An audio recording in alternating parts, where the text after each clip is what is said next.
बिस्मिल्लाहिर्रहमानिर्रहीम, अस्सलाम वालेकुम नाज़रीन, आप देख रहे हैं द लास्ट स्टार। मैं हूँ यासिर रशीद और मेरे साथ हैं सीनियर सहाफ़ी राना मोहम्मद अजीम साहब। नाज़रीन, आज फिर से कौमी असम्बली का इजलास हुआ और कौमी असम्बली का इजलास ऐसा ही था कि जैसे रिपीट पर चला दिया गया हो। कल जो हंगामा आराई हुई, आज भी वही हंगामा आराई देखने में आई। बात यहाँ तक आन पहुँची कि हुकूमती रुकन को सैनिटाइज़र की बोतल दे मारी। कल नंगी गालियां निकाली गईं। आज भी हुकूमती अराकीन की जानिब से अपोजिशन अराकीन पर इल्ज़ाम तराशी ये की गई है कि आज भी गालियों का बेदरेग इस्तेमाल किया गया है। ये मुक़द्दस ऐवान क्या यूं ही अखाड़ा बना रहेगा? क्या ये अपोजिशन लीडर की तकरीर मुकम्मल हो पाएगी? क्या कस्टोडियन ऑफ द हाउस अपनी जिम्मेदारी अंजाम दे पाएंगे? आज जो 7 अराकीन की रुकनीयत मुअत्तल की गई है और उनका दाखिला ताहुक्म सानी ख़त्म किया गया है, उस पर किस हद तक एक्शन होगा? अपोजिशन और हुकूमत की कमेटी कब बनेगी और मामलात खुश असलूबी से हल हो पाएंगे, अफहम व तफहीम से हल हो पाएंगे? आज ये ना पता चल सका कि बोतल किसने मारी। स्पीकर बार बार पूछते रहे, जब जवाब ना मिला तो कल तक के लिए इजलास को मुलतवी कर दिया गया। इस पूरे मंजरनामे पर बात करेंगे। राना साहब का रुख करते हैं। राना साहब, बोतल किसने मारी ये तो नहीं पता चला, लेकिन आज जो हंगामा आराई हुई है, कल जो हुई, परसों जो हुई, 3 दिन से बजट इजलास पर बात नहीं हो पा रही, अपना मौकिफ नहीं पेश किया जा रहा, तो ये किस तरीके से मामला हल होगा? बेहतरी किस तरीके से आएगी और ये हंगामा आराई का नतीजा क्या निकलेगा? बिस्मिल्लाहिर्रहमानिर्रहीम। अस्सलातु वस्सलामु अलैका या सय्यदी या रसूल अल्लाह, अस्सलातु वस्सलामु अलैका या सय्यदी या हबीब अल्लाह। यासर, आप किस बेहतरी की बात कर रहे हैं? अगर तो आप ये इससे बेहतरी कहते हैं कि पार्लियामेंट के अंदर पुरअमन इजलास हो और उस पुरअमन इजलास का नतीजा भी उसी तरह निकले जिस तरह पुरतशद्दुद इजलास का है, तो फिर बेहतरी नहीं। इस ईवान से आप बेहतरी की उम्मीद रखते हैं? वो ईवान जिसके अंदर कल क्या हुआ, माजी में भी होता रहा है। अगर हम स्क्रीन पे दिखा सकें तो माजी में भी इससे बुरा भी होता रहा है, लेकिन अब तो वो लोग आए हैं जिनका दावा था कि हम तब्दीली लाएंगे। अब तो सारी अपोजिशन वो इकट्ठी है जिनका दावा था कि हम जनाब पार्लियामेंट का बड़ा एहतराम करते हैं और इस पार्लियामेंट की वजह से हम ये कर लेंगे, ये कर लेंगे, फ़लाँ कर लेंगे, फ़लाँ कर लेंगे। या सर, आज क्या हुआ? मैं आज अंदर की आपको बात बताता हूँ। मैं आपको वक्त बता दूंगा कि किस वक्त में किसको क्या फ़ोन जाता है। कल के पूरे इवेंट के बाद, कल जो दंगा मुश्ती हुई, जो हुआ, इस पर जहाँ पर कुछ पार्लियामेंटेरियन इसमें बाकायदा हिस्सेदार थे, तो वहाँ पे बहुत से पार्लियामेंटेरियन ऐसे भी थे जिन्हें अफसोस था, जो अफसोस कर रहे थे कि सारे इसमें मुलव्वस नहीं थे, सारे इसमें शामिल नहीं थे, और अफसोस इसलिए कर रहे थे कि उन्हें इल्म था कि अपने हलकों में जाकर, अपनी फैमिलीज़ में जाकर, टॉक शोज़ में जाकर हम क्या सामना करेंगे, किसको मुँह दिखाएंगे, कि आपको मुंतखब करके इसलिए भेजा गया। अब ये फैसला जो हो रहा था कि जनाब इजलास को पुरअमन तरीके से चलाए थे। वज़ीर आज़म ने भी ये कह दिया और उन्होंने एक्शन लेने का भी इशारा कर दिया। स्पीकर ने एक्शन भी ले लिया। गो उसमें बहुत सी बातें आ रही हैं कि कुछ को छोड़ दिया, कुछ को रख लिया। वो खुद देखेंगे, फुटेज आएगी सामने उसमें। आज जब ये सारा कुछ होता है, कल के वाक़े पे खुश कौन था मैं ये पहले बता दूँ। खुश थी कल के वाक़े पे मरियम और मौलाना फजलुर रहमान। और मैं आपको ये बिल्कुल मुसद्दक़ा इतला दे रहा हूँ कि जनाब दियारे गैर से बाकायदा फ़ोन आता है और शाबाश दी जाती है कुछ लोगों को, और ये कहा जाता है कि तुन के रखो। राना साहब, आप इशारा वो फ़ारूक हबीब साहब वाली स्टेटमेंट की तरफ कर रहे हैं? मैं फ़ारूक हबीब की बात नहीं कर रहा जी, वो तो सरकारी हैं, वो कर सकते हैं। मैं आपको ये मुसद्दक़ा इतला दे रहा हूँ। कहेंगे तो आपको टाइमिंग भी बता दूंगा, कहेंगे तो मैं आपको नंबर भी बता दूंगा, क्योंकि जिसको फ़ोन आया उसने खुद मुझसे ये बात शेयर की है। उसने खुद मुझे कहा है, उसने हिदायत दी गई कि ऑपोजिशन लीडर की तकरीर नहीं सुनी। मैं आगे आता हूँ। ये इसके बाद कल वाले पहले में उसके बाद क्या होता है जनाब, आज जैसे ही बिलावल भुट्टो, ये किसी ने आपको बात नहीं बताई, किसी टॉक शो में नहीं हुई होगी, ना फ़ारूक हबीब साहब को पता होगी। जैसे बिलावल भुट्टो और मियाँ साहब का आपस में मुलाकात होती है, एक तवील मीटिंग होती है। उस मीटिंग के बाद जैसे मियाँ साहब और बिलावल साहब बाहर निकलते हैं तो फौरी तौर पर एक फ़ोन जाता है। वो फ़ोन उस शख्स को जाता है जिसको कहा जाता है कि वो आगे बात को पहुँचाता है मियाँ साहब के हलके के अंदर। उस MNA को फ़ोन जाता है। उस MNA का तल्लक जो है पंजाब से ही है। सही, चले मैं बता देता हूँ, उसका तल्लक है भी पोटोहार से। उसको फ़ोन जाता है, फ़ोन ये जाता है कि जनाब इस मुलाकात में जो तय हुआ है और जो स्पीकर के साथ ये तय करके आए हैं, इस पर किसी सूरत पे अमल नहीं होना चाहिए, और ये दंगा मुश्ती, ये लफ्ज़ होता है दंगा मुश्ती और फड्डा जारी रहना चाहिए। जनाब यासर साहब, बिलावल की मियाँ शहबाज शरीफ से मुलाकात के बाद ही आता है, क्योंकि कौन पसंद नहीं करेगा, बिलावल तो शहबाज शरीफ साहब के साथ खड़ा है, और जो नहीं पसंद कर रहा बिलावल की और शहबाज शरीफ की मुलाकात, वो आपको पता कौन लोग हैं। इसके बाद जनाब बाकायदा 4 लोगों को, 4 MNAs को ये टारगेट दिया जाता है। अगर एक फ्लॉप होता है, एक बोतल निशाने पे ना लगती तो दूसरी ना लगती तो तीसरी ना लगती तो चौथे ने खड़े होके एक गलीज सा नारा लगाना था। ये फाइनल हो जाता है। और जैसे ही जनाब मियाँ शहबाज शरीफ साहब, पहले तो आप वो फुटेज देखें, मैं चाहूँगा कि वो फुटेज ज़रूर दिखाएं जनाब, कि पहली दफ़ा ऐसा हुआ है कि सेक्रेटेरिएट की जो पार्लियामेंट है उसके स्टाफ की निगरानी में, हिफाजत में, देख उनकी हिफाजत में जनाब अपोजिशन लीडर तकरीर कर रहे हैं। वो भाई ये तकरीर कश्मीर में करनी थी, ये तकरीर आपने फ़लस्तीन में करनी थी, कि आपको इतने गार्ड्स की ज़रूरत पेश आ गई। ये है हमारा पार्लियामेंट का माहौल। जनाब वो तकरीर फरमा रहे हैं, उस दौरान में जनाब वो जो बोतल आई है ना, असम्बली के कैमरे भी आपको दिखा देंगे, लेकिन मैं आपको बता दूं फ़ोटो हार से ही आई है। MNA भी वहीं के हैं, बड़ा गहरा रिश्ता तल्लक है किसी के साथ उनका, वहाँ से आई। और जैसे ही ये हंगामा राई हुई, उसके बाद शोर मचने के बाद जैसे ही इजलास मुलतवी होता है तो जनाब फिर बाकायदा शाबाश दी जाती है। शाबाश देने के बाद इस्लामाबाद के एक सेक्टर में कुछ लोग इकट्ठे होते हैं और टेलीफोन की आवाज़ ऑन करके, स्पीकर खोल के जनाब शाबाश ली जाती है। ये मैं आपको, ये मुसद्दका आपको दे रहा हूँ इतला। तो ये तो हुआ है। आज तो ईंट कहीं और से नहीं बजी, पत्थर कहीं और से नहीं आया, अपने ही घर से आया है। आज मियाँ शहबाज शरीफ साहब की तकरीर पे ये कोई PTI ने नहीं किया, ये कोई किसी और जमात ने नहीं किया, ये उनके अंदर से किया। तो ये तो फिर मियाँ साहब को सोचना चाहिए और बिलावल भुट्टो को भी सोचना चाहिए। अपोजिशन लीडर कौन है? शहबाज शरीफ। अगर शहबाज शरीफ की जमात के अंदर से कोई शख्स उस वक़्त बोतल मारता है जिस वक्त शहबाज शरीफ साहब तकरीर फरमा रहे हैं, और वो तय करके आते हैं कि कोई कुछ नहीं करेगा, तो इसका मतलब है कि मियाँ साहब आपके ख़िलाफ़ बगावत के लिए कुछ लोगों को तैयार किया गया है। ये बगावत इस तरह की होगी कि आप कामयाब ना हो, और जब आप नाकाम होंगे फिर कौन कामयाब होगा? क्या कहती है कि जब इस तरह की ग्रुपिंग पहले से हो रही थी, मियाँ साहब को काम नहीं करने दिया जा रहा था, अब वो अपने तय आए हैं और काम करने लगे हैं, क्या वो इसमें कामयाब हो जाएंगे, ग्रुपिंग से निकल जाएंगे? देखिए, मैंने आपसे पहले भी कहा था, मियाँ साहब किसी सूरत से ग्रुपिंग से नहीं निकल सकेंगे। मियाँ नवाज शरीफ साहब चाहें भी तो वो नहीं निकल सकेंगे। इसलिए अब मामला किसी और तरफ चले गए हैं। कुछ लोग हैं जिनकी सियासत ख़त्म होती है मियाँ शहबाज शरीफ के पास पूरे इख्तियारात होने की वजह से।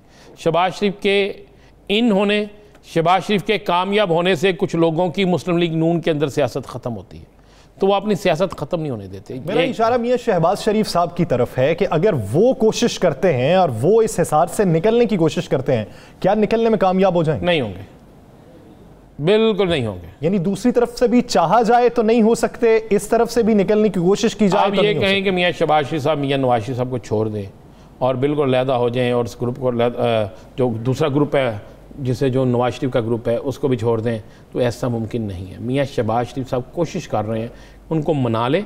अगर वो मान गए तो ठीक है, ना माने तो मैं आपको बता देता हूँ, मियाँ शहबाज शरीफ साहब खामोशी से, अगर उनका बस ना चला तो खामोशी से फिर बीमार हो जाएंगे, फिर कमर की दर्द निकल आएगी, फिर कुछ और हो सकता है।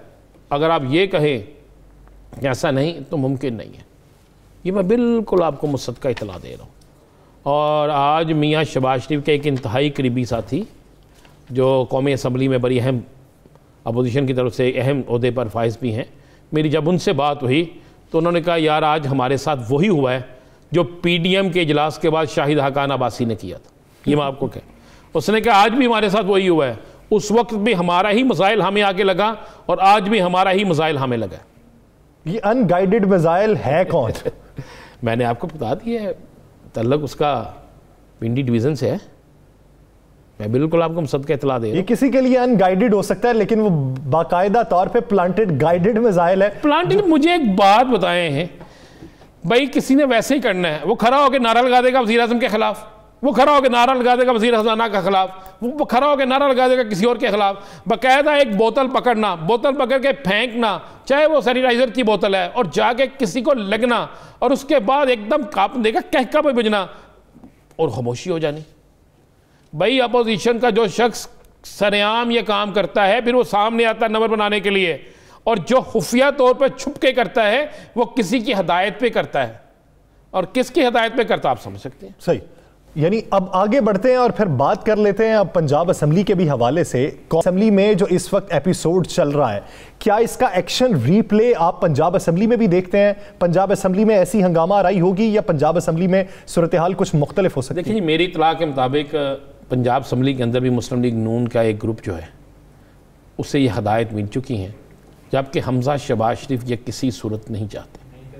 और मेरी इत्तला ये है कि सुबह स्पीकर जो हैं वो परवेज़ लाई साहब, जो हमेशा पूरा मन रखते हैं इन्हें, वो इसमें अपना रोल अदा करने की कोशिश करेंगे, लेकिन उनकी कोशिश के बावजूद भी है कल कुछ ना कुछ हो जाएगा, और इसके लिए तैयारी है।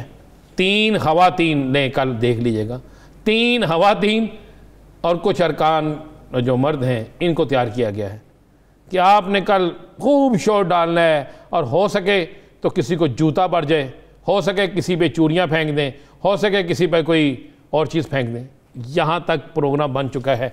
अब ये स्पीकर साहब ने किस तरह इसको कंट्रोल करना है, किस तरह संभालना है, ये तो उन पर डिपेंड करता है, क्योंकि चौधरी परवेज़ लाई साहब मुझे यकीन है कि ये काम कंट्रोल कर सकते हैं। लेकिन मेरे पास ये इतला है कि कल कहते हैं ना, दोबारा एक टेलर जो है पंजाब असेंबली में चलाने की पूरी तैयारी है कि पंजाब असेंबली के इजलास में ये टेलर चलाया जाए, और इसके लिए कल हो सकता है ख़वातीन जो हैं उनको कहा जाए, और कुछ मर्द जो हैं अरकान उनकी भी ज़िम्मेदारी लगी है ये काम कुछ होना। और मैं आपको ये तो हो सकता है कल उनका भी गिराव करने की कोशिश की जाए जो इनके बागी ग्रुप के लोग हैं। ये सारी प्लानिंग हो चुकी है कि किसी तरीके से सारा दिन खबरों में रहना है, और सारा दिन खबरों में रहने के लिए फिर यही है। हम भी तो ऐसे हैं ना मीडिया वाले कि पुरअमन इजलास हो तो कितनी देर दिखाते हैं, तोड़ फोड़ हो, सारा कुछ हो तो सुबह से लेकर रात तक प्रोग्राम भी इसी पे होते हैं। तो ये वो भी अब हमारा सियासी मंजरनामा किस तरीके से तब्दील हो सकता है, बेहतरी कैसे आ सकती है? राना साहब, इस वक्त जो सूरत हाल पैदा हो चुकी है, असद कैसर साहब की मुलाकात हुई वज़ीर आज़म इमरान खान साहब से, उन्होंने सूरत हाल पे ब्रीफ भी किया है। आप क्या समझते हैं वज़ीर आज़म की तरफ से जो हिदायत जारी की गई हैं ज़ाब्ता अखलाक के हवाले से, किस हद तक बिला इम्तियाज़ एक्शन हो सकता है? आज उस हिदायत के बाद आज क्या हुआ है? लेकिन 7 अराकीन के ऊपर अगर मुश्तरका तौर पे कमेटी बनानी है तो अपोजिशन ने तो अभी तक नाम नहीं दिया। मुझे एक बात, बिल्कुल इस अपोजिशन क्यों देगी? अपोजिशन के पास एक चीज़ आ गई। देखिए, अपोजिशन ने हुकूमत के साथ खेलना है, अपोजिशन ने रोजाना अपनी दुकानदारी चमकानी है, अपोजिशन ने तो ये कहना है कि ये ईवान नहीं चल रहा, अपोजिशन तो चाहे कि ईवान ना चले। ईवान को चलाना, बजट को पास करना, ये तो अब हुकूमत का काम है। तो अब हुकूमती हल्के अगर इसमें सिंसियर नहीं है, अगर सिंसियर हैं तो फिर यासर होना क्या चाहिए? खाली हुकूमती हल्के नहीं मैं कह रहा, होना क्या इसमें चाहिए था? इसमें चाहिए यह था जनाब कि जिस सियासी जमात के जिस शख्स पे ये इल्ज़ाम है सही, उनके खिलाफ उनको एक शोकाज नोटिस सियासी जमातों की तरफ से भी होना चाहिए था। सही, हमें मान लेना चाहिए कि माजी की बहुत सी तलखियों के बाद, माजी का बहुत से सबक सीखने के बाद पीपल्स पार्टी ऐसा नहीं करती। यानी रूल्स पे अमल दरामद होना चाहिए। पहले आप कॉशन दें, फिर 1 दिन की मुअत्तली करें, फिर उसके जो बाकायदा सेशन है उसमें आने पर पाबंदी लगा दी जाए। उसके बाद भी अगर खिलाफ वर्जी हो तो फिर आप रुकनीयत को ताहुक्म सानी भी मुअत्तल कर सकते हैं। अगर इस तरह का बिला इम्तियाज एक्शन होगा तभी बेहतरी हो सकती है। नाज़रीन, दीगर इश्यूज़ पर बात करेंगे एक शॉर्ट ब्रेक के बाद। Stay with us.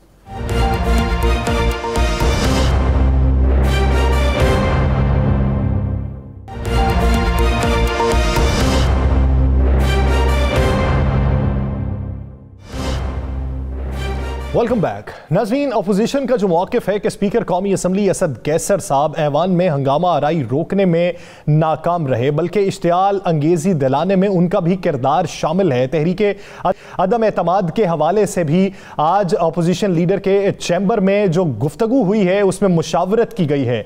इस वक्त जो मजमूई तौर पर असम्बली का अहवाल हो चुका है, क्या एक पढ़ा लिखा मुआशरा इसकी तकलीद करने की इजाज़त देगा? इसकी मजम्मत किस तरीके से होनी चाहिए? चाहिए, कौन से फॉरम्स पर होनी चाहिए, अवाम की तरफ से रद्द अमल क्या आना चाहिए, बेहतरी किस तरीके से हो सकती है, इस पूरे मंजरनामे में बात करने के लिए हमें ज्वाइन किया है पीपल्स पार्टी के सीनियर रहनुमा कमर जमान कायरा साहब ने। कायरा साहब, बहुत शुक्रिया आपके वक्त का।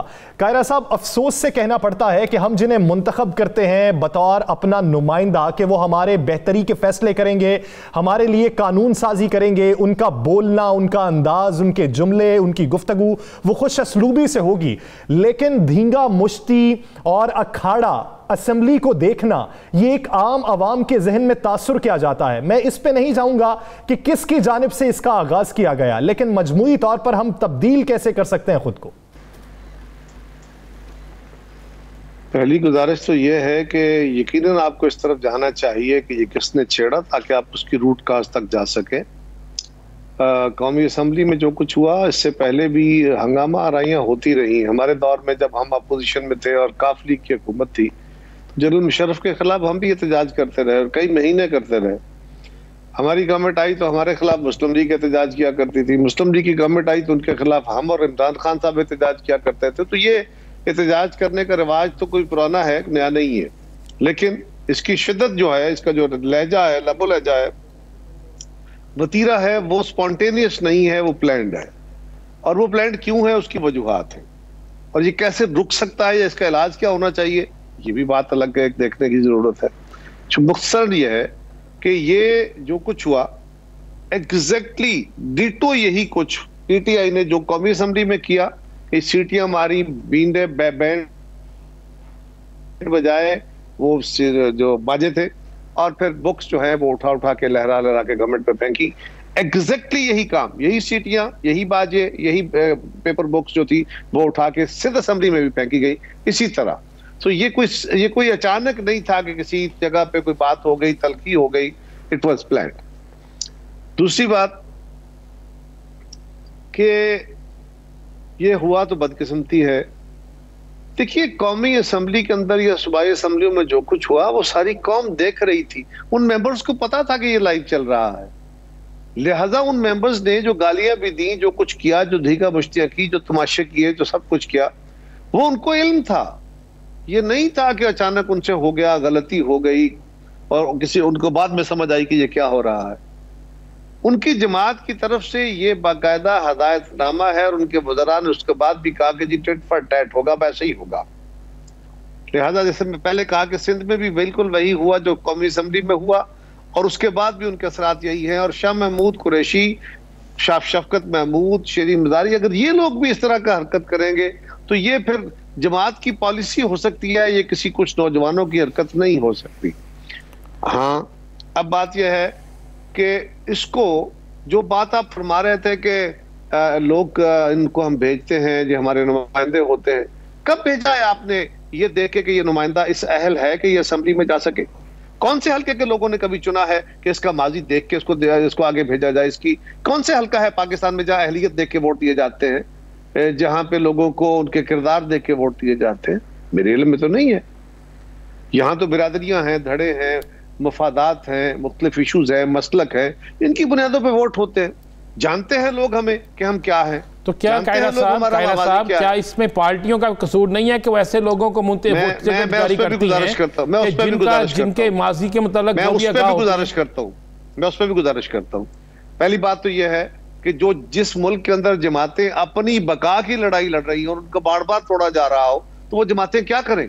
आज भी पीपल्स पार्टी का रवैया आपको बाकी जमातों से मुख्तलिफ नजर आएगा, बावजूद इसके कि हमेशा हम ही मातूब ठहरे, हम ही मीडिया के मातूब ठहरे, हम ही ताकतवर इदारों के मातूब ठहरे, हमारी ही जमात को बार बार तोड़ने की कोशिश की। इसके बावजूद पाकिस्तान के अंदर अगर कोई सियासी अखलाकियात का मुजाहरा करने की बात करता है तो फिर भी इस बुरे दौर के अंदर जो कुछ भी है उसमें पीपल्स पार्टी आपको सुर्खील नजर आएगी। लेकिन जो मैं गुजारिश करना चाह रहा हूं वो ये है कि लोगों को नुमाइंदे हों, सरकारी मुलाजिम हों, जजेस हों, जनरल्स हों, मीडिया वाले हों, कारोबारी हों, वकील हों, इन सब के ऊपर समाज का बोझ, समाजी पब्लिक ओपिनियन जो होता है वो कानून और आइन से बड़ी ताकत रखता होता है। वो बहुत हद तक मजहब से बड़ी ताकत चला जाता है, इस हद तक चला जाता है, उसका इतना ग्रिप होती है और उसके तहत मुआशरे बंद के चलते हैं।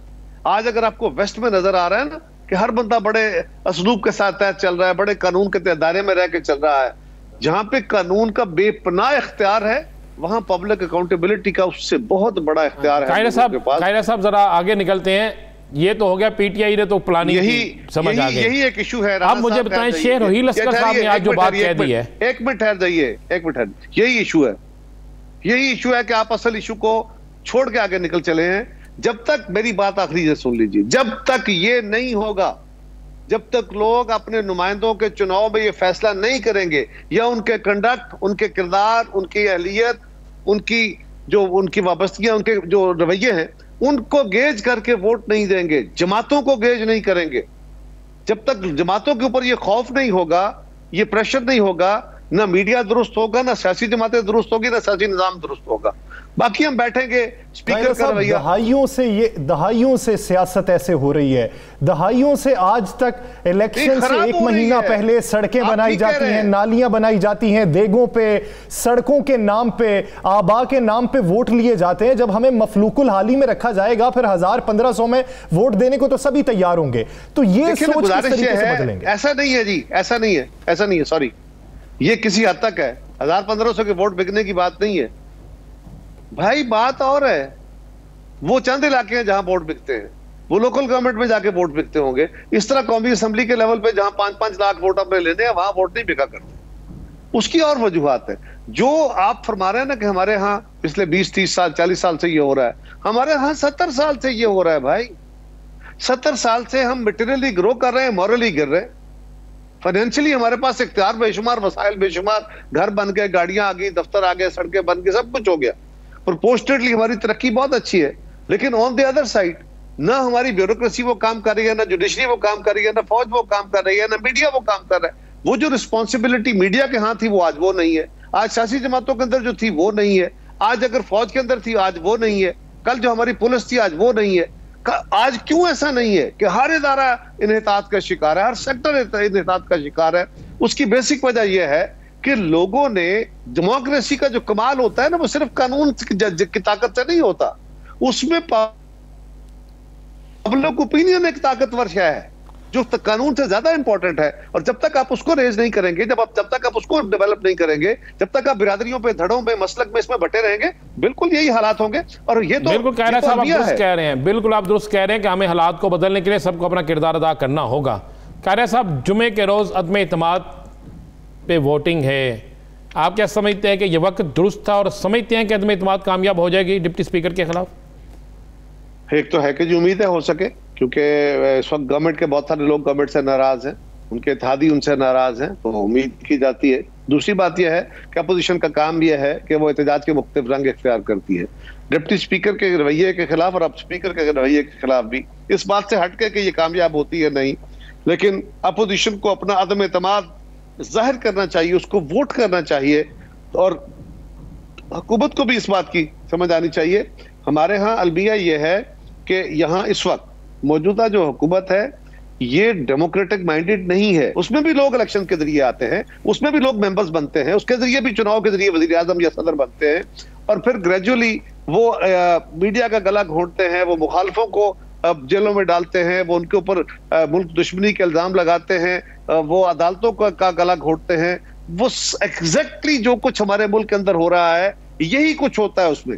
और अल्टीमेटली दूसरों को ब्लेम गेम में डाल के आप इदारों को बेतौकीर करते हैं, आप मीडिया का गला घोंटते हैं, आप अदलिया की जबानबंदी करते हैं, उसे अपनी मर्जी से फैसले ले लेते हैं। जमात में एक जैसे अफराद नहीं होते। पीपल्स पार्टी में कमर जमान कायरा, रजा रब्बानी, ये ऐसे नाम पाकिस्तान मुस्लिम लीग नून में भी बेशतर नाम होंगे, पाकिस्तान तहरीक इंसाफ में भी होंगे, जिनका लबो लहजा दूसरों से मुख्तलिफ होता है। जानना यह है कि सियासी तरबियत में फर्क क्या है। आपकी सियासी तरबियत की किसने, उसके असलूब क्या थे और अब तब्दील क्या हुए? इंडिविजुअली जो मेरा किरदार या मेरा असलूब है, मैं बड़ा कमजोर आदमी खुद ही, लेकिन मुझसे बहुत बेहतर लोग मौजूद हैं। सवाल यह है कि ये इंडिविजुअल्स का इशू है ही नहीं। इंडिविजुअली मैं अच्छा काम कर लूंगा, आप अच्छी बात कर लेंगे, फलां अच्छी बात कर लेंगे, ये मैटर नहीं करेगा। मैटर करेगा हमारा टोटलिटी में बिहेवियर क्या है, हमारा सोसाइटल बिहेवियर क्या है, इंस्टीट्यूशनल बिहेवियर क्या है।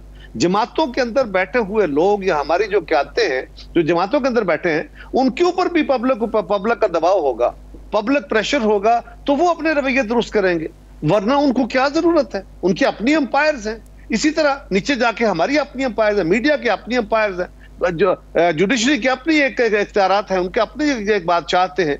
सब बंदे अपने अपने मौज में हैं और जब तक इस और यही तबाही हो रही है कि हम पिछले 70 साल से ग्रेजुअली गिर रहे हैं, मटेरियली ग्रो कर गए, पैसा वैसा आ गया, दौलत आ गई, काफी हो गया, कर्जे हो गए या जैसे भी आ गया, लेकिन जो हमारी परफॉर्मेंस थी, जो इदारों का बिहेवियर था, जो इंसाफ था, जो पुलिस का रोल था, जो एजुकेशन का रोल था, जो मीडिया का रोल था, जो सियासतदान का रोल था, यार ये तो हम तो इस असेंबलियों में तो कैसे लोग आ गए, यहाँ तो बड़े बड़े कमाल के लोग होते थे। मुहज़्ज़ब मुआशरे के फर्द के अगर हमें तब्दीली लानी है तो हमें कोसना नहीं चाहिए उन अफराद को जो ऐवान के अंदर बैठे हैं, हमें खुद को कोसना चाहिए, अपने फैसले को कोसना चाहिए जो फैसला हमने इब्तदाई तौर पर किया। उन अफराद का स्यापा भी करना चाहिए जिन्होंने ये खराबी की है, उनके ऊपर मलामत करनी चाहिए, करनी चाहिए, खुद पे भी करनी चाहिए कि हम ही ने इंतखाब किया, हम ही ने पहुंचाया बेहतरी के फैसले। मेरी गुजारिश सुन लीजिए, जी। उन पे मलामत कीजिए या जो मर्जी कीजिए, जब तक उनको ये इल्म ना हुआ, जब तक उनको ये यकीन ना, मुझे जब तक ये यकीन ना हुआ कि मेरे इन हरकतों से, मेरे इन वजहों से, मेरे इन कामों से मेरा हल्का नाराज होकर मुझे मुस्तरद कर देगा, मेरे लिए बाकी कोई शय माने नहीं रखती। डॉक्टर साहब, आप यहां से स्टूडियो से बाहर निकलिए, आप हर चीज के बारे में नाप तोल के चलते हैं। कभी आप निकर पहन के बाजारों में गए? क्यों नहीं जाते? इसलिए कि लोग क्या कहेंगे। लोगों को एहतसाब करना होगा, लोग बेहतरी का फैसला करवा सकते हैं और लोग ही अगर मलामत करेंगे तो उनको भी अपने गिरेबान में झांकने की जरूरत पड़ेगी कि हमने किया है। बहुत शुक्रिया कमर जमान कायरा साहब इस हवाले से अपना वक्त देने के लिए। वक्त की नाज़रीन हमें जाना है एक शॉर्ट ब्रेक के, स्टे विद अस।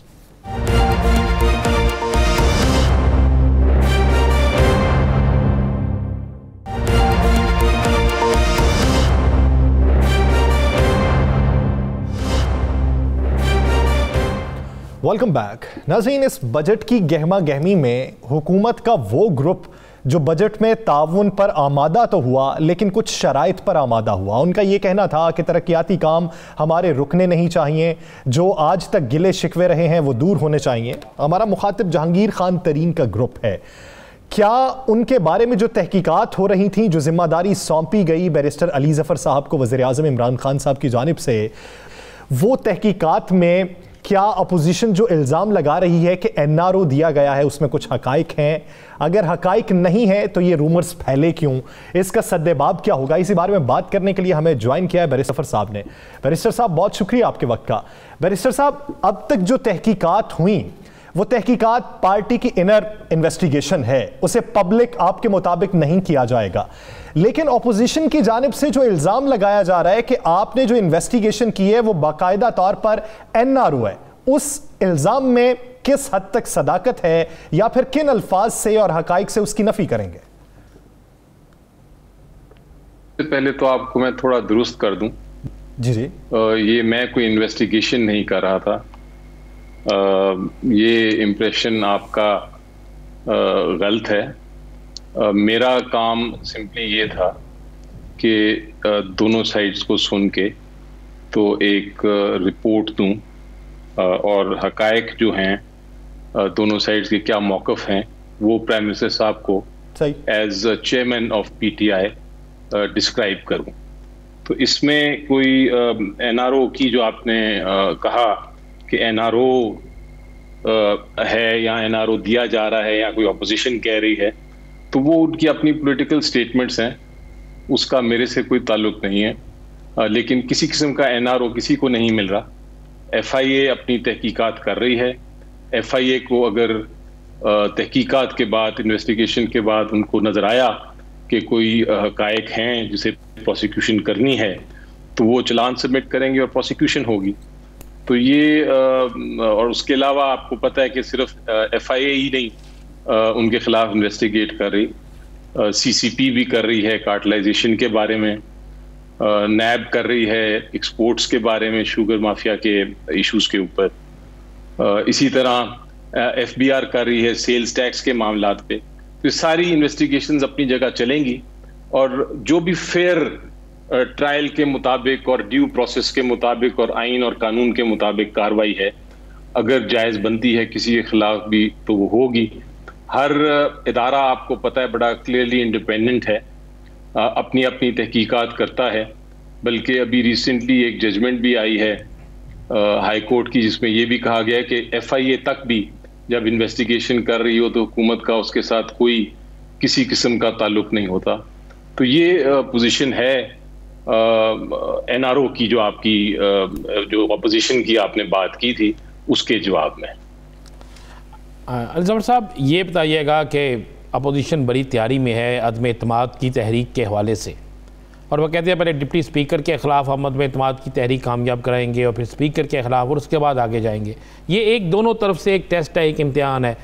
आप चूँकि सेनेटर भी हैं और तहरीक इंसाफ के सेनेटर हैं, तो आप क्या समझती हैं कि अदम एतमाद की ये तहरीक जो जुमे के रोज़ पेश होनी है, ये कामयाब हो जाएगी, नाकाम होगी, अपोजिशन के वोट कम होंगे कि हुकूमत की तरफ से कोई वोट उस तरफ जा सकते हैं? जी देखें, जहाँ तक पहले थोड़ी सी कानून की बात करते हैं, जब हम नो कॉन्फिडेंस मोशन या किसी भी पार्लियामेंट में या प्रोविंशियल असेंबली में बात करते हैं, तो ये एक आइन की शिक है जिसके तहत आपको हर अपोजिशन पार्टी को ये हक है कि वो, बल्कि हर मेंबर को ये हक है कि वो ये डिमांड रेज कर ले कि हम किसी के खिलाफ अदम एतमाद का मोशन लाना चाहते हैं या उसकी रेजोल्यूशन पास करना चाहते हैं या इवन कार्रवाई करना चाहते हैं पूरी। लेकिन जब हकीकत में आइन ये भी साथ कहता है कि आप बेशक ले आएं, लेकिन आपको सर्टेन वोट्स की ज़रूरत है, आपको मेजॉरिटी की ज़रूरत है पार्लियामेंट में या सेनेट में या प्रोविंशियल असेंबली में किसी स्पीकर या चेयरमैन के खिलाफ इस किस्म की कार्रवाई करने के लिए। अगर आपके पास ये नहीं है तो फिर ये एक मोशन ही रह जाती है, ये सक्सेस या ये कोई कामयाब नहीं हो सकती। पोजीशन हकायक जो हैं आपके सामने बड़े क्लियर हैं, वाजे हैं कि नेशनल असेंबली में PTI और उसकी अलाइड जमातें जो हैं उनकी मेजॉरिटी है। तो जब तक वो मेजॉरिटी नहीं टूटती, जब तक वो दूसरी साइड के पास मेजॉरिटी नहीं आती, तो ये मोशन जो है नो रेजोल्यूशन, नो कॉन्फिडेंस की, ये कामयाब नहीं हो सकती। तो ये एक बड़ा सिंपल सवाल है कि आइन आपको इजाज़त देता है, उसकी तरीक़ेकार भी बता दिया गया है, लेकिन अगर आपके पास तादाद ना हो तो ये फिर एक सिर्फ पॉलिटिकल स्टेटमेंट रह जाती है। क्या बैरिस्टर साहब, एक ही वक्त में डिप्टी स्पीकर और स्पीकर के खिलाफ भी अदम एतमाद की तहरीक लाई जा सकती है? आजकल जो खबरें हैं, जिस तरह आज भी अपोजिशन लीडर के चैम्बर में मुशावरत होती रही कि स्पीकर अपने फ़राइज़ की अदायगी में नाकाम रहे, उनके खिलाफ भी तहरीक अदम एतमाद लानी। एक तरफ पहले दरख्वास्त दी, अब स्पीकर के खिलाफ बात कर रहे हैं।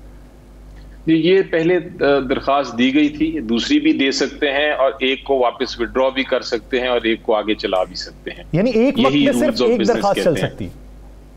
जी जी, उनकी यहाँ एक के बाद दूसरी भी ला सकते हैं, इसमें कोई आपके पास रिस्ट्रिक्शन नहीं है। लेकिन जहाँ तक स्पीकर साहब की इस इशू पे जो आपने देखा बड़ा अफसोसनाक वाकया हुआ पार्लियामेंट में, इसके बारे में जहां तक उनके खिलाफ इल्ज़ाम लग रहा है कि वो कंट्रोल नहीं कर सके, मेरी एक इसके बारे में मैंने सोचा, बड़ा गौर किया और मैंने रूल्स भी देखे कि क्या रूल्स में स्पीकर क्या कर सकता है। अज्यूम करें कि आप या मैं स्पीकर होते तो हम क्या कर सकते थे इस सिचुएशन में। तो मैंने ये देखा कि रूल्स में इस किस्म की सिचुएशन को इन्विजिज ही नहीं किया गया, यानी इमेजिन ही नहीं किया गया कि इस किस्म की सिचुएशन भी हो सकती है पार्लियामेंट में। रूल सिर्फ इस हद तक कहते हैं कि अगर कोई मेंबर अगर कोई बदतमीजी करे या कोई अनपार्लियामेंट्री जुबान इस्तेमाल करे या ज्यादती करे, तो उसको स्पीकर पहले उसके नाम से बुला के कह सकता है कि आप ना इस तरह करें। अगर वो तब भी नहीं मना होते तो फिर स्पीकर उनको वार्निंग दे सकता है। अगर वो तब भी नहीं मना होते तो फिर वो स्टूवर्ड्स को कह सकते हैं स्पीकर के उस मेंबर को हाउस से बाहर निकाल दिया जाए। लेकिन ये कहीं रूल में नहीं लिखा कि अगर पूरा हाउस ही आपस में लड़ना शुरू हो जाए तो फिर स्पीकर क्या करे। तो इस पोजीशन में स्पीकर साहब बेबस थे, उनके ऊपर इल्ज़ाम ठहराना मेरा ख्याल है दुरुस्त नहीं है। अच्छा अली ज़फ़र साहब, ये बता दें कि ये आपने बड़ी अच्छी निशानदही कर दी और बड़ा कुछ कर दिया, तो अगर स्पीकर के पास कोई इख्तियार नहीं है कि वो कुछ ऐसा कर सके कि जिससे ये माहौल बेहतर हो सके, ना होने के बराबर इख्तियारात हैं। लेकिन सियासी जमातों के पास तो बहुत कुछ है, वो अपनी टिकट जारी करते हैं, ऐसे लोगों को जारी करते हैं जिनके मतलब उन्हें इल्म होना चाहिए। तो क्या आप नहीं समझते कि सारे माहौल को देखकर सियासी जमातों के अंदर कम से कम टिकट्स लेने वालों की सियासी तरबियत की ज़रूरत है? जी, मेरा ख्याल है कि बिल्कुल ये एक दो इनफैक्ट इसको हल करना है, टेम्परेचर्स को कम करना है। उसका तरीक़ेकार एक ही है कि एक तो जो पार्टी टॉप लीडरशिप है हर पॉलिटिकल पार्टी की, वो एक कोड ऑफ कॉन्डक्ट अपने लिए बनाए, और उसके बाद पार्लियामेंट्री जो लीडर्स होते हैं पार्लियामेंट में, उनका काम होता है कि वो आपस में बैठ के इस चीज़ को रिजॉल्व करें और इसकी सोल्यूशन ढूंढें, इसका हल ढूंढें।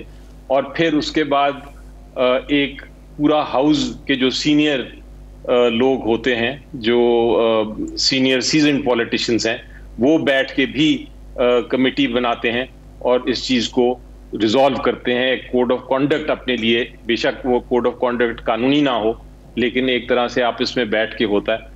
ये करने की बिल्कुल ज़रूरत है। टेम्परेचर्स भी कम करने हैं और उसके साथ पार्लियामेंट को आगे चलाना भी है। आखिरी सवाल, जब पहले इमेजिन ही नहीं किया गया ऐसी सूरत हाल को, लेकिन अब तो इमेजिन किया जाना चाहिए ना, तो बतौर हुकूमत आप क्या समझते हैं कि इस पर नजरसानी होनी चाहिए, कानून नया बनना चाहिए, अपोजिशन की मुशावरत शामिल होनी चाहिए?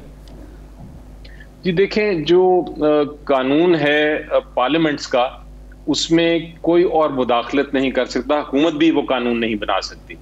ये कानून सिर्फ और सिर्फ पार्लियामेंट खुद अपने लिए बना सकता है। ये पार्लियामेंट अपने घर के अंदर, अपने बिल्डिंग के अंदर, अपने हाउस के अंदर, अपने प्रोसीजर के लिए बादशाह है, वो बिल्कुल सॉवरन है। वो उसको खुद ही अपने कवानीन या रूल्स बनाने हैं कि हमने किस तरह इस किस्म की सिचुएशन को देखना है। पार्लियामेंट के अंदर जो कानून वज़ा करने हैं वो पार्लियामेंट के अफराद ही कर सकते हैं। इसके लिए अपोजिशन और हुकूमत को एक पेज पर आना होगा, लेकिन क्या वो इस गर्मा गर्मी में एक पेज पर आएंगे, ये हम सवाल है। उम्मीद करते हैं कि एक पेज पर आ जाए। बहुत शुक्रिया मिस्टर अली ज़फ़र साहब इस हवाले से अपना वक्त देने के लिए। नाज़रीन, दीगर इश्यूज़ पर बात करेंगे एक शॉर्ट ब्रेक के बाद। Stay with us.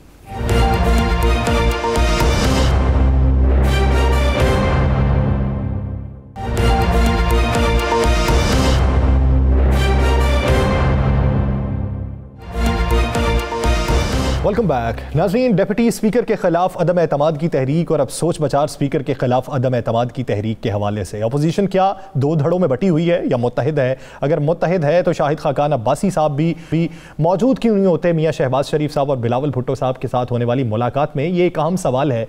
पूरी क़यादत मुत्तहिद हो तभी आप बेहतरी के फैसले कर सकते हैं। तो इसका नतीजा क्या होगा? राना साहब, क्या अपोजिशन मुत्तहिद होकर मोशन ला पाएगी? अब फिर ये सिर्फ सियासी स्टेटमेंट है? अगर ये सियासी स्टेटमेंट है तो इसमें हजीमत भी तो उठाना पड़ेगी जब अमल दरामद नहीं होगा। या सर, मैं आपको अंदर की खबर दे दूं इस अदम एतमाद के हवाले से। अपोजिशन का जो इजलास हुआ है जिसमें बिलावल और शहबाज शरीफ की मुलाकात हुई, उससे पहले आपको पता है कि शहबाज शरीफ की कल मुलाकात हुई मौलाना फजलुर रहमान के साथ भी, आज 2 दफ़ा टेलीफोन पर बात हुई, दीगर अपोजिशन जमातों से उनके राब्ते हुए। मेरे पास जो इतला ये है कि अदम एतमाद के मामले पर अपोजिशन जमातों के अंदर इत्तेफाक नहीं है। मुतअद्दिद अपोजिशन जमातों का ये कहना है कि अगर ये अदम एतमाद नाकाम हो जाती है और हमारे अपने जितने वोट हैं वो भी नहीं होते, तो उसके बाद हमारे गुब्बारे से अखबार निकल जाएगी। जिसके बाद अब ये 2 ऑप्शंस हैं जिस पे ये काम कर रहे हैं। एक है कि आज उन्होंने कुछ मुलाकातें करने की कोशिश करनी है, आज और कल के दिन में, सही, जिसमें वो कोशिश करेंगे कुछ मुलाकातें हों, कुछ नाराज़ लोगों को सामने लाया जाए। लेकिन कानून के मुताबिक अब हुकूमत का एक शख्स भी ईवान में मौजूद ना हो, या सर एक शख्स भी ईवान में मौजूद ना हो, लेकिन इनको अपना 172 लाने पड़ेंगे। अगर ये 172 लाते हैं अपोजिशन वाले, अब गिनती उन्होंने करनी है, और अब इसलिए कि अब उन्हें नजर आ गया अब उनके पास आज के दिन तक 172 नहीं है, या सर अब वो कोशिश कर रहे हैं कि हो सकता है कि वो अदम एतमाद की तहरीक का बाइकआउट कर दें। वो इस पर भी गौर हो रहा है कि हो सकता है वो बाइकआउट ही कर दें।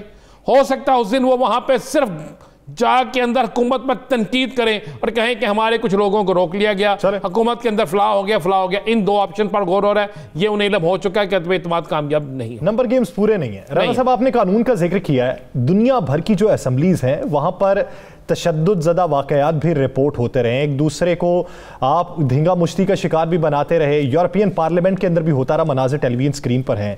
कानून की बात कर रहे थे अली ज़फ़र साहब के, कानून ऐसा मौजूद नहीं है कि सख्त एक्शन लिया जा सके, तो यूरोपियन पार्लियामेंट या दीगर ममालिक में एक्शन क्या होता है? वहाँ पर भी एक्शन कुछ नहीं हुआ। आप देखें कि एक आपको ऐसी फुटेज नजर आएगी कि वज़ीर आज़म को उठा के फेंक दिया। आपको नजर आएगी कि जिस तरह रेसलिंग हो रही है, आप जरा फुटेज देखें ना, कहीं कुर्सियाँ चल गई हैं कई जगहों पे, क्या क्या कुछ नहीं हो गया। वो कुछ हो गया जो अभी यहाँ पे नहीं हो, ये हम अभी नकल कर रहे हैं। ये जो हम कर रहे हैं ना, ये हम नकल कर रहे हैं। हम कोशिश कर रहे हैं कि हम भी यूरोप और दीगर ममालिक की तरह उससे बढ़ के कुछ कर सके। जो हमने पहला टेलर जो है वो एक तो 2012 में भी चला था, अगर आप वो भी फुटेज देख लें, जिसमें वज़ीर-ए-आज़म, साबिक़ वज़ीर-ए-आज़म के दामाद जनाब कैप्टन सफदर साहब किस तरह फराइज साहब को मुक्का मार रहे हैं, देखा था आपने वो? किस तरह वो तो इस तरह लगता था जैसे रेसलिंग हो रही है। अभी तो रेसलिंग हुई है किताबों की, अभी तो किताबचे मारे गए, ये हुआ। उस वक्त में तो पीपल्स पार्टी नून लीग में ऐसी दींगा मुश्ती हुई, ऐसी लड़ाई हुई थी कि लगता था कि जैसे हम बचपन में देखते थे ना रेसलिंग, बड़े शौक से देखते थे, वो रेसलिंग लग रही थी। और रेसलर कौन थे वो भी आपके सामने है। और इसी तरह पूरी दुनिया के अंदर बड़ी बड़ी जगह पे हुआ है। लेकिन सोचने वाली बात यह है कि हमने उस दुनिया से बाहर निकलना है। हमने वहाँ पर जो कुछ होता है वहाँ के, लेकिन वहाँ के पार्लियामेंटेरियन जो है वो बहुत कुछ डिलीवर भी करते हैं। वहाँ पे कुछ होता है तो उसके बाद डिलीवर भी होता है, फिर वो लोग मुस्तरद भी होते हैं, जिस तरह कायरा साहब ने कहा, जो ऐसे करते हैं। क्या हमारे यहाँ पे ऐसा रवाज है? क्या हमारे यहाँ पे ये सारा कुछ हो सकता है? ये देखने वाली बात है। अगर आप ज़रा माजी में जाएँ ना ज़रा, तो उस वक्त देखें, उस वक्त तो PTI नहीं थी, PTI की अक्सरियत नहीं थी ना, PTI नहीं थी। तो उस वक्त क्यों इस तरह असम्बली के अंदर हुआ था? हफीज़ शेख को क्यों नहीं बजट पेश करने दिया गया था? और हफीज़ शेख साहब जब बजट पेश कर रहे थे या बजट तकरीर कर रहे थे, तो उस वक्त कैप्टन सफदर, शकील अवान, बाकी लोगों को आप देख लें किस तरह आए थे, क्या क्या हुआ था, किसने किसका गिरेबान पकड़ा था, किसने किसको मारा था। फिर उसके बाद सेल्ज़ियाबाद साहब के साहबजादे मियां नवाज शरीफ के जो अजीज़ हैं, वो किस तरह ऊपर से आके हमला। दुनिया में होने वाले वाकयात को हम सेकंड नहीं करते कि ऐसा होना चाहिए, ऐसा होता रहता है। हमें अखलाकी तौर पर बुलंद होना होगा, हमें ट्रेंड सेट करना होगा। अगर दुनिया भर में कवानीन मौजूद नहीं है तो हम अपनी अपोजिशन को साथ में लाएं, हम मॉडल सेट करें कि हाँ, हम वो कौम है जिन्होंने अपने खिलाफ ये बात तौर पर कानून साजी में शामिल कर ली है कि अगर कोई रुकने पार्लियामेंट गलत एक्शन लेगा तो उसके खिलाफ भी कार्रवाई अमल में लाई जा सकती है। नाज़रीन, बुलंद होना है अखलाकी तौर पे। द लास्ट स्टार से मुझे और राना अजीम साहब को दीजिए इजाजत। अल्लाह ने के बाद।